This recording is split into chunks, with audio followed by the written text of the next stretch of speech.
सारा जिंदगी जो है ना दुकानदारी की है। दीन के लिए टेम नहीं मिलता, रिश्ते में टेम मिल जाता है। हुकूमत हमारे से तावन करें, हम उस मुताबिक उनके पैसे जो बनते हैं हम वो भरेंगे।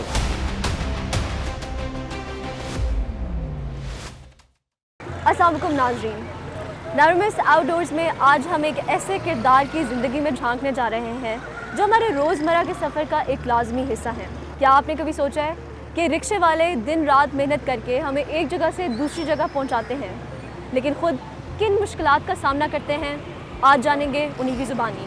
चलिए हमारे साथ। अल्हम्दुलिल्लाह 2-3 हज़ार रुपये जो है ना मेरा बचत हो जाता है। शुक्र अल्हम्दुलिल्लाह, कुछ ना कुछ शाम को हमें मिल ही जाता है। ये नहीं है कि खाली हम जाते हैं, जब भी आते हैं अल्लाह पाक हमें रिज़्क़ दे देता है। हमारी रोज़ की बचत हुकूमत के ऊपर है। पहले बचत माशाल्लाह ठीक थी, पेट्रोल कम था, लेकिन अब जो बचत है वो आपका 9 होने के बराबर। मंथली हमें 22,000 बचता है। सबसे बड़ा मेन इशू है कि हमारी सवारी डिवाइड हो गई है, नॉन एप्लीकेशन बाइकिया चल रहा है, जिसकी वजह से हमारे 1500 से कम हो के 800 पर आ गए हैं। जब तक मैम बिजनेस रही है स्टूडियो, माशाल्लाह बेहतरीन मैनेजमेंट थी उनकी रावलपिंडी की, और बहुत अच्छा उन्होंने वार्डन्स को रखा हुआ था। अब माशाल्लाह अब नए स्टूडियो साहब आए हैं, उनका तो नहीं, लेकिन वार्डन्स गलती हमारी सबसे ज़्यादा ये है कि हमारे पास कागज़ नहीं पूरे, किसी के पास रोड परमिट नहीं। हम ब्लेम दूसरे बंदे को कर देते हैं, हम खुद को ब्लेम नहीं करते। अगर एक लाइसेंस है, मैम बिजनेस ने हमें बहुत रिक्शे के लाइसेंस के लिए बहुत रिलीफ दी, पंजाब हुकूमत ने बड़ा रिलीफ दिया है, लेकिन हम खुद जाके ना बनाए तो उसका फ़ायदा कुछ नहीं। हमारी गलती है वो हमें चलान दे देते हैं। वैसे आजकल ये मरियम नवाज़ आ गई, इसने नया रूल निकाले हुए हैं। पहले हम चलाते थे 200, 300, 400, 500 से ऊपर चलान नहीं होते। जहाँ कहीं अभी ट्रैफिक वाला रोक लेते हैं, 2000 से कम चलान का डिमांड नहीं करते हमें।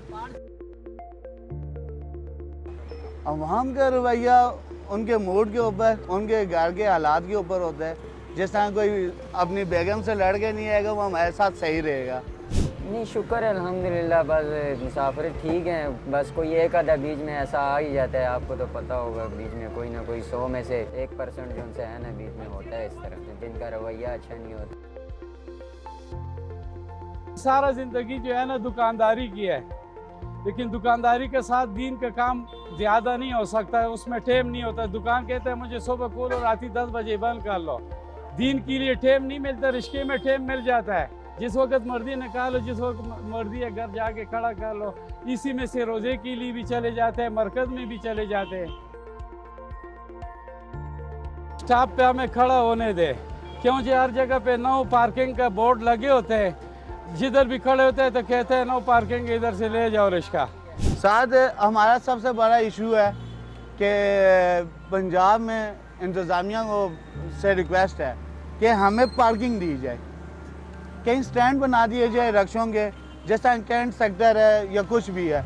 हमें सिर्फ यानी स्टैंड बना दिए जाए जहां हम खड़े हो सके, जहां हमारी नो पार्किंग की वायलेशन ना हो सके। इधर यूनियन वगैरह तो कुछ भी नहीं है, ठीक है ना, कोई यूनियन का सदर है इधर, ठीक है, कोई कुछ भी नहीं है, कोई सहूलतकारी नहीं है, ठीक है, हमें कोई सहूलत कुछ भी नहीं है, ठीक है। बेशक जिसका जिधर आता है दिल करता है खड़ा हो जाता है, जिसका दिल करता है उधर आगे पीछे हो जाते हैं। यूनियन वाला कोई हिसाब किताब नहीं है इधर। यूनियन होनी चाहिए, रिक्शे का कोई मेंबर होना चाहिए, रिक्शे के मतलब कोई किसी को बात करनी चाहिए कि रिक्शे के हक में ये भी गरीब बंदे है, इसके मुताबिक किसी को साथ देना चाहिए, लेकिन कोई भी नहीं। फिर सवारी होती है ना, बात एक जगह की करती हैं, ठीक है, फिर ले दूसरी जगह जाती हैं, तो फिर उनके साथ फिर इसी तरह ही वो जो है ना करना पड़ता है फिर।